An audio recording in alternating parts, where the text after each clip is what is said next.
Welcome to New York Got Game. Another week, another edition of New York Got Game. So much going on with New York basketball this past week. The Brooklyn Nets, they made headlines on Monday when they fired head coach Jacques Vaughn and named Kevin Ollie interim head coach. Now, the major question surrounding the Brooklyn franchise is, will general manager Sean Marks get the chance to hire his fourth coach, head coach that is, in 8 seasons while never reaching the Eastern Conference Finals yet? We shall see. As far as the Knicks go, Julius Randle let it be known that while he is trying to return to the squad, he has not ruled out season-ending shoulder surgery. Speaking of the Knicks, we're going to talk more about the team that plays at Madison Square Garden this week, and we're going to do it with a crew who is killing it when it comes to Knicks content creation. Let's get right to it. The Knicks are heating up. The Knickerbockers are back on the court following the All-Star break and have played 2 games. Health is a major concern around the Knicks as they are now in the home stretch of the NBA season. We're going to talk some Knicks hoops on this episode, and we're going to do it with 2 of the best content creators. They are involved with Morning Brew Sports, and you can watch them on the Knicks Morning Brew Show. My guys, Phil Porto, Hector. What's up, guys? How y'all doing? Chilling, man. How you feeling, Dex? I'm feeling good. Glad to have both of you here. Hector, you've been up here before. Yes. Phil, known you for a bit, but this is your first time. Yeah, it feels surreal. I feel like I've known you, but only through like a screen, only through like a camera lens. I know. And so the guys were teasing me that they're all vets and I'm the rookie, so I'm hoping not to drop the ball today, my guy. I doubt that you will drop the ball. You're a rookie, but you are a seasoned content creator around the Knicks. We know that. Love the guys and what they do at Knicks Morning Brew Sports, and we're here to talk some Knicks basketball. Yes, sir. Here, of course. So, guys, the Knickerbockers, they played 2 games since the All-Star break. Got the win at Philly last Thursday, and then fallen to the Celtics. Big matchup on Saturday night.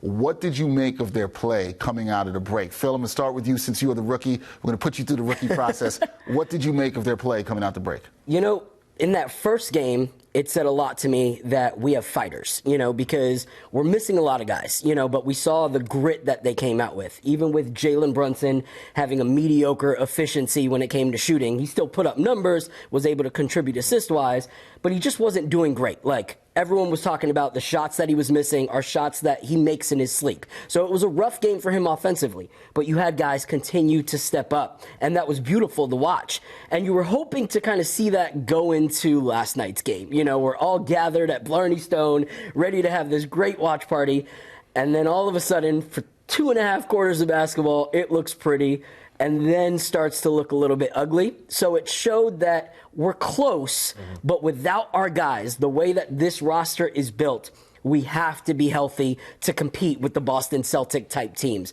because there are levels to this thing, and I believe we're at that level when we're healthy. But without those guys, especially OG and Randle, we're just not going to be able to compete with teams like Boston. No, fair points there. Hector, I got to ask you that to build on that. Is that how you felt too, coming, especially after the Celtics game and what you saw in Philadelphia, that, as Phil just said, levels to this? I think some people looked at the Celtics games as possibly being a measuring stick. I'm not sure if it was because they weren't healthy. But what was your takeaways coming out of the Celtics game? Was it disappointment, or kind of like, we're just not healthy and we're not there yet? To piggyback off what Phil said, yes, it was a disappointment. Like you said, a measuring stick to go against the Boston Celtics. But as the optimistic Knicks fan, of course, we wanted to go in there and beat the Celtics. But when reality sets in, after 2 periods, when we got into that third quarter, you can see, the Boston Celtics, they were outclassing us without Julius Randle, without OG Anunoby, and without Mitchell Robinson.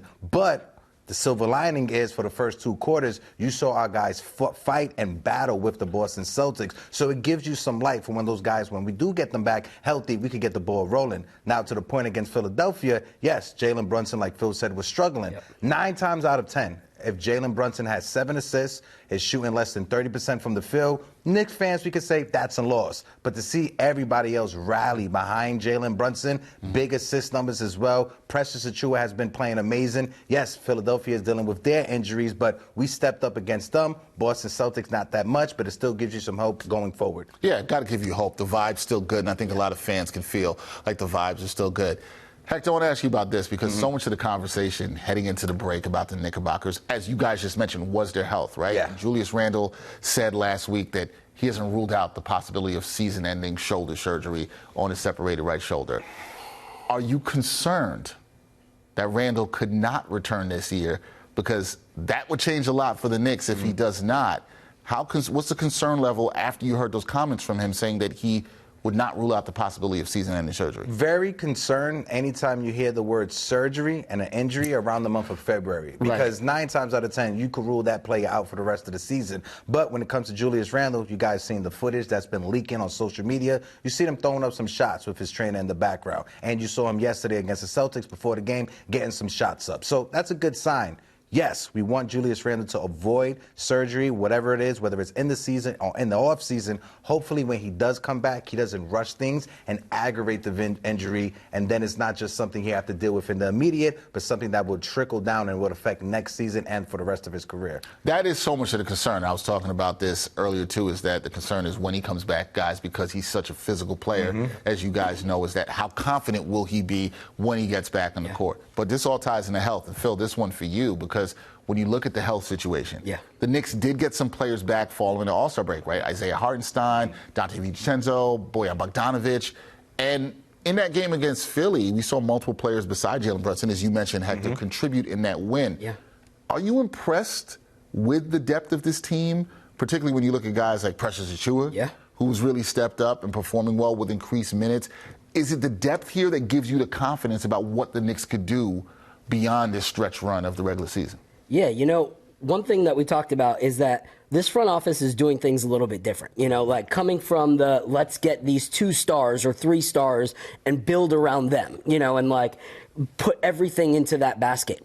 We've kind of went a different route where it's let's kind of see what these players become here. Like you look at Jalen Brunson, he became who he is in a Knick uniform. Julius Randle became who he is in a Knick uniform. You know, and now you're starting to see that with guys like Precious Achiuwa. The best games that we're seeing in his career are just over these last few weeks as a New York Knick. And, you know, we had people that were Raptors fans telling us, like, he's a bum. Good luck with that, you know? And, like, we were like, yo, slow down. Give this guy a chance. See what he does. You know, even part of Knicks fandom was ready to toss him after, like, 2 games. But he's been such a staple. So for me, having these guys actually healthy makes us one of the strongest teams from top to bottom. But we need them to be healthy because Dante DiVincenzo is having his best basketball as well. Isaiah Hartenstein. So these injuries have been concerning, but they've also allowed us to see what these players are because it's put us in positions to now see that Isaiah Hartenstein could be one of the best starting centers in the NBA right now. Dante DiVincenzo went from being a bench player to a star stud, like most improved player kind of candidate. So for me, it's incredible to see the depth of our team, and instead of us being like, oh, we don't have anybody, which is what we had before the trade deadline, we were like, our bench is horrible, to now go, holy crap, when these guys go back and they're actually part of our bench instead of starting, we're going to be lethal from top to bottom. And to that point, Phil, I think something that people sometimes maybe don't talk about a lot around sports is, well, what is that experience of these guys getting minutes, whether it's Dante getting thrust into the starting lineup, Precious Achiuwa now in the starting lineup, getting this experience, how does that bode well for when they move back to the bench and you may have another injury or they have to be thrust in a situation? Now they've got that experience. So I think Knicks fans can be excited about that. Got this question for you both because right now, the Knicks, they're in the 4th spot in the East. How important is it, in your eyes, that the team finishes 2nd or 3rd in the conference to likely avoid the Celtics, because we know what kind of beast they are right now? How important is it that they get a top 3 seed to avoid the Celtics, at least to the conference finals? Phil, I'll go with you first. Yeah, you know, you got to respect what they're doing in Boston. Like, they are through and through the best team in the NBA right now. Like, you look at their record, you look at what they're able to do, even when they've had certain players out for certain games, they've been able to figure it out. They are the kind of team that you want to play to prove something, but not that early in the playoffs. You know, it's like one of those things, it's like, unless it's like a Rocky movie, you're not trying to fight Clubber Lang first. You know, like you're trying to wait till a little bit later, let Clubber get beat up a little bit, and then meet him in the ring. So for me, I do not want to see them first round. I definitely want to see them in the Eastern Conference Finals. I think that would be the perfect story as an old school Knick fan that always loved that rivalry. But I think it's still too soon, especially with our guys being injured. We need some time for them to gel, and having that in the first round of the playoffs would be super, super important so that when we do face Boston, we're at least fully on one, accord, and we're able to fully work together as a team and give us our best chances against them. Mm-hmm. Are you feeling the same way? You want that top 3 seed? I'm right there with Phil, right? But, Phil said shout out to the Celtics. Shout out to the Celtic fans because they are, the top dog that are in the Eastern Conference. Even though some of you guys outside of the Garden was showing your true colors last night, I'm going to keep that to myself. But to Phil's point, I see what Phil's talking about when it comes to securing that spot so we could catch Boston later on. I'd rather us get healthy. I don't want our guys to come back early trying to secure that spot. The health is more important to you. To me, the health is more important. Like I said, I don't want us to get back trying to secure that spot, and then somebody gets hurt trying to get into the postseason. Whether it's the first, second, or third round, I feel when our guys are completely healthy, we have our 12 guys, Tom Thibodeau's 9 to 10-man rotation, we could beat the Boston Celtics when healthy. So that's why I think it's more important for us to get healthy and not rush things back trying to secure an early seed. I think for a lot of Knicks fans, that is the major concern right there. Health. Now, you heard Hector. Hector said it a little bit with his chest. We could beat the Boston Celtics. We're going to get to that later about what we think the Knicks could do. But Hector, let me ask you this, because MVP chants for Jalen Brunson, they are getting louder. Oh, yeah, they are. We are hearing them on the road, folks. Is Jalen Brunson a legit MVP candidate? And I bring this question up because I was talking with Jared Greenberg the other day about it, and he felt like we got to start putting him in the conversation. I said, you know what? I think you might be right about that. Are you with that? Are you feeling that Jalen Brunson should at least be in the discussion for some votes for MVP? We're not saying that he's in the top 3 or something, but should he be somewhere 5, 6, somewhere around there? As a Knicks fan, 100%, right? But, if I was to take my fandom glasses off, set them to the side, take a step back, if you look at those words, MVP, and what they stand for, most valuable player. You take Jalen Brunson away from this team, we're not even we're not even trying to even compete for a playing spot. That's just how I feel. So Jalen Brunson, when you look at the top seeds in the East and the West, he has the most value to his team. You take Jason Tatum away from the Boston Celtics, they still have Jaylen Brown. They still have Derek White. They still have KP. You look at the Western Conference, right? You take Anthony Edwards away from the Minnesota Timberwolves. They still have Karl Anthony Towns. They still have Rudy Gobert. To me, Jalen Brunson means the most to his team than any of the players that I just mentioned right now. So when you look at the words most valuable player, Jalen Brunson definitely fits that category as the most valuable player. He won't win it, but he definitely deserves some votes. Nah, there's no doubt his value is immense to the Knicks right now. Phil, I'm going to talk to you about another award. All right. Okay? Knicks fans, you guys know this. Knicks Morning Brew fans, we see them in the chat. We know what they're doing. Fans have been up and down over the years with Tom Thibodeau. Now, this season might be Thibs' best coaching job. Might be. There's a fair argument for it. Where do you think he belongs in the Coach of the Year conversation? So I'll say first that I'm one of those people that's been up and down with Thibs. And it's not because I have a problem with him, but because I think with everything, player, coaches, everything, you have to go on a that moment scenario, what's happening in those moments. And there's many things that I've been like, if Thibs would just do this. And then he started to do them this year. So it was just like, there's no tomatoes that I can really throw right now, So it went from, I got tons of tomatoes to I'm running out of tomatoes. But I don't think I can put him in that category for Coach of the Year. I think I would put him in that 5 to 7, seed of, best coaches out there because of things that we're talking about right now. In that Pistons game, you saw him do things you've never done. Precious Achiuwa with 4 guards. That's not a Thibs lineup, but it was successful and he ran with it.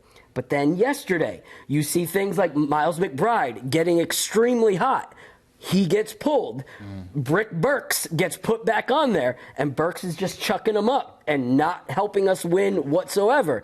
But Thibs went with his guy that he's comfortable with as opposed to what was happening in the game. So there's the, things that you got to give credit for, but also the things that you have to critique. And so if you look at the coaches that are there, what's going on in Boston is insane. You have to give credit to their coaching staff there. Yep. Yeah. Look at the Timberwolves.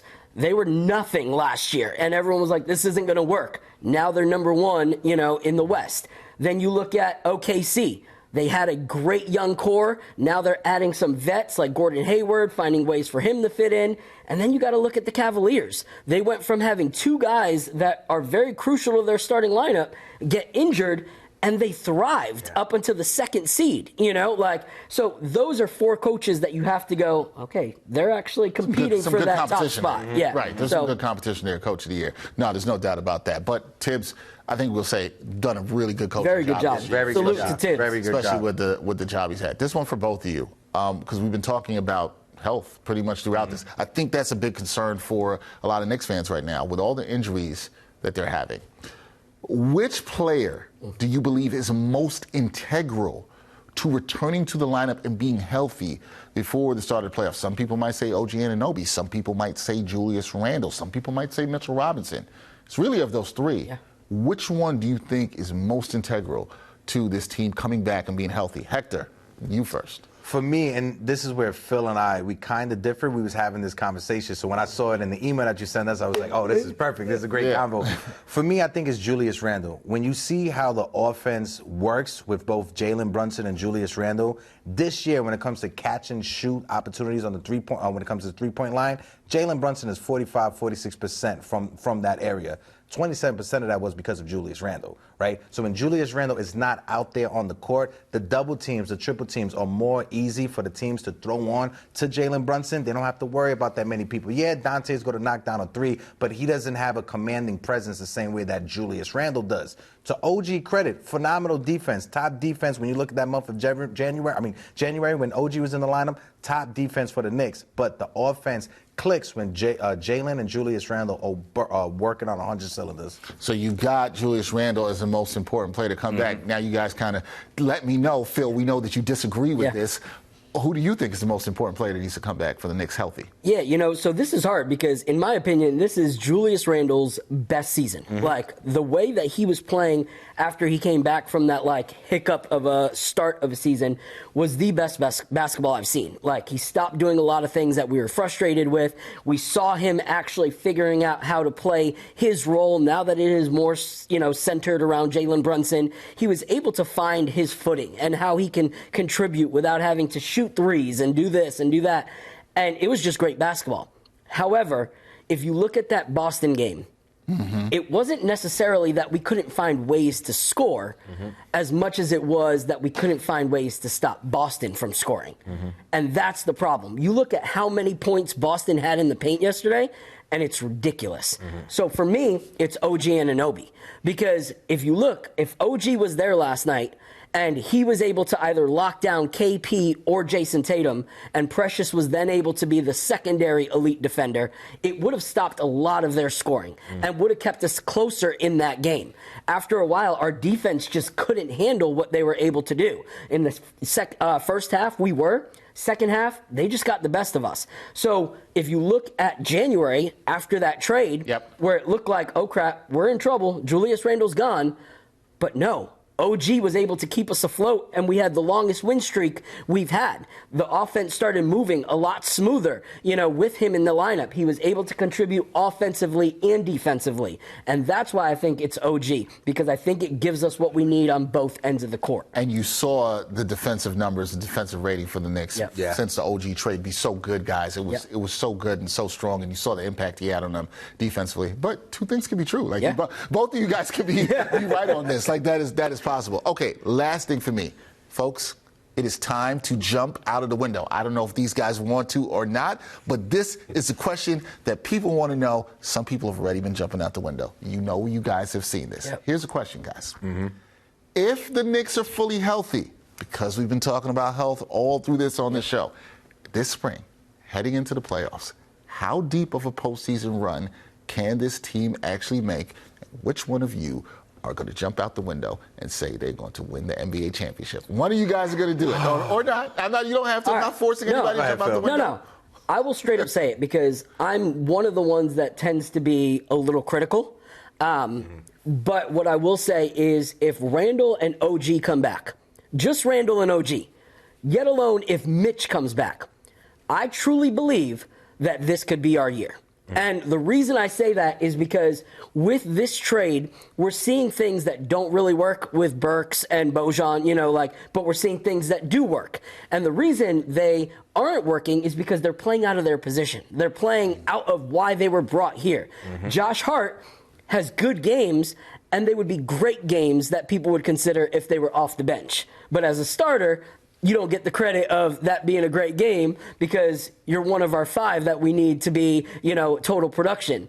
But you bring our guys back and you take those guys back to the bench. I don't know any bench that can compete with that bench. I just don't. There's no team, in my opinion, that is that deep that they have to play full 4 quarters of basketball with their starters and their role players as what the New York Knicks have. So I will say it. I am jumping out the window. Hey. If we get those guys back, I do believe we can contend for the NBA championship. He jumped out the window, folks. Okay, we got one. Now, Mr. Hector Beauchamp, listen, are you jumping out the window too? I want to jump out the window. I'm right there with you. Shout out to my guy Al Centron because we was talking about not touching the money and never touching the money. I never want to do that, right? But it's kind of hard to not do that when you see how good this team rocks, especially in that month of January when everybody's healthy and we're just playing the style of defense that Knicks fans from the 90s were used to. We're used to those Patrick Ewing 90s, that 90-era Knicks playing that hard-nosed defense. But for me, it's all going to come down. I have a fan fiction I was saying. Fan fiction for me, Knicks, Timberwolves, NBA Finals, Tom Thibodeau gets to go against the organization that threw him to the curb into NBA purgatory. So for me, a fan fiction matchup would be the Knicks and the Timberwolves. But like I said, I don't like to touch the money, so I'm gonna keep very optimistic until we get to the postseason. I'm gonna touch the money. Isaiah Hartenstein blocked Rudy Gobert right at the rim. So if that's what we got, I'm touching all the money. You took the fiction and went super far. Super far. You're like, all right, we're just gonna make this a whole storybook ending. Before the comment section comes from me, keyword in that sentence was fiction, okay? You guys know fiction. Fair enough. And the keyword that Phil also mentions, Phil says, I think they can contend. He went there. So I feel like you kind of jumped out the window. You jumped out the window a little bit. I got a parachute. You got parachute. Can't just be jumping. Can't be jumping. I got wife and kids. Got to go home. There you go. You got to go home. Hey, guys.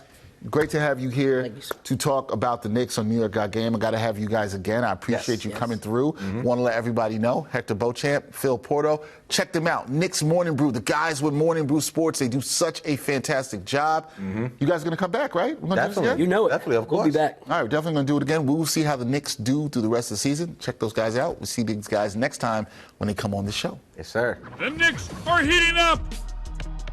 The Knicks continue their 4-game homestand this week, hosting the Pistons, Pelicans, and Warriors to close it out. The Nets, they will wrap up their 5-game road trip with games at the Grizzlies and the Magic before returning home for 2 games with the Hawks. That does it for this episode of New York Got Game. Thank you to my guests from Knicks Morning Brew, Hector Beauchamp and Phil Porto. Also, thank you to my producer, Brian Wiskowski, editor, Catherine Cooper, and director, Zach Taub. I'm Dexter Henry. See you next time on New York Got Game. And thanks for watching New York Got Game. Boom shakalaka.